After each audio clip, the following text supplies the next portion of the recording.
Angang se khoi class 10 ki maths ki exercise 2.1 jing si ko 2.1 ste lai se kanone khoi ki polynomial ki part amani ko question number 1 da hai se kaino divide the polynomial px ko polynomial px se by the polynomial dx na ko px se dx na divide to hai bani ko and find quotients and the remainder quotients ka remainder ko putho adu verify division algorithm magi division algorithm to put in each of the following makhada piriba mayam sigi roman number 1 2 3 4 5 6 7 8 9 10 bawni ko roman number 10 baw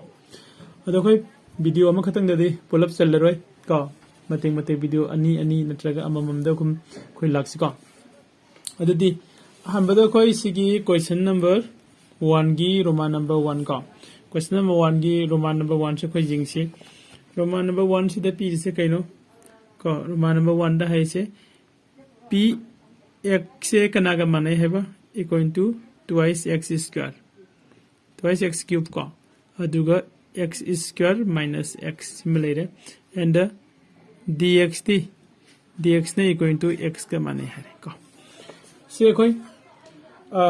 px से द dx ने divide तौरगा कोई question and remainder पुथो है बनी को दिमतुंग द कोई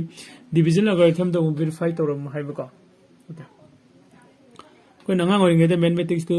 जेनबा आइदि अंगांग ओरिंगे मींस लोअर क्लास द डिवाइड कमाइन तौगन है बसे कोई फजन तम खरे नथा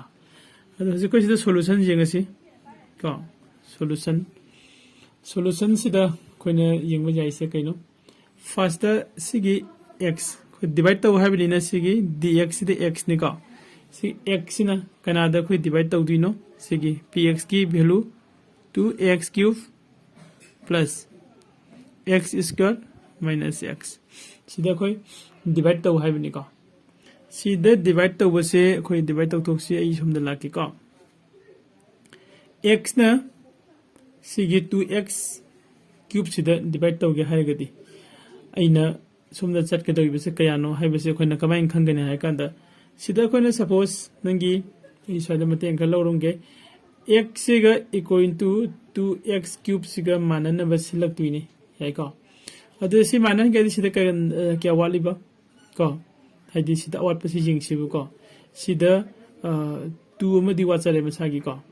2 मु वाचरे सीधा ना पावर क्या नो 3 नहीं हाइदी क्यूब नहीं सीधा दी पावर क्या नो 1 ने लई से 3 जो होंगे दी प्लस 1 में हाफ प्लस 2 में हाफ से लेनी को मसागी ले रही क्या no x to the power 1 को दी x खतनी अदु दे कोई हाफ लग सु क्या नो 2 अमा लौरो अदुगा x मसागी सीधा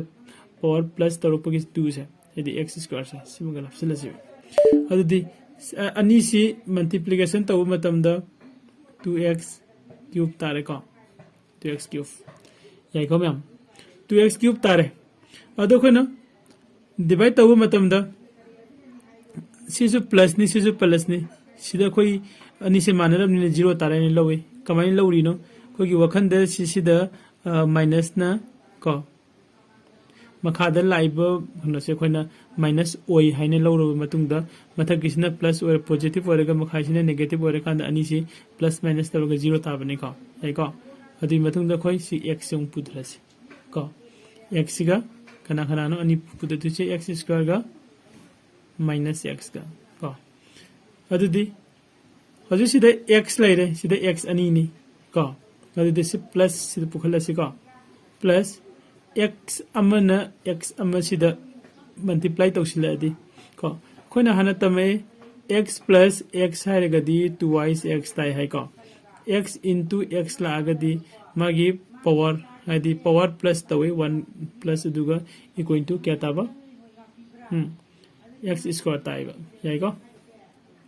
समाइना अदु देखो x ने सिदा x सिदा पूरी रगदी x स्क्वायर तारे याई को अदु नेक्स्ट क्या लेरे सिदा माइनस x तंगे होले को माइनस x सिदा कोई माइनस 1 नजलसे याई को माइनस 1 पर मतम द माइनस x तारे हाइदी माइनस 1 गा x का मल्टीप्लाई तौरदी माइनस x तारे तो सिदा कोई ना ngasai सिदा खंगु सुमाइना सिदा कन्दो जखगी मखा ओइबसिंग से हाइदी डिवाइड तौबगी होना लाइब मखा थंग पोर्शन सिंगसे लोइना माइनस की साइन सिना चेंज लाकने हम खंगदबनी को लोइना हाइदि सिदा माइनस लागदे प्लस तानी प्लस माइनस सिदा जीरो तागदबो को सिदा माइनस लादी माइनस मथकी प्लस नि सिदा माइनस लानी जीरो हाइ जाखिबो को ओके सिबाव यारे को मैम सिबाव यारे अदि मतुंग नदे को हजि जेंगदोइसे कोगी क्वेश्चन दा हारम से कइनो क्वेश्चन गा एंड द रिमाइंडर का पुथो हैबनी को दोइता दि कोई देन को नदि therefore हाइगरा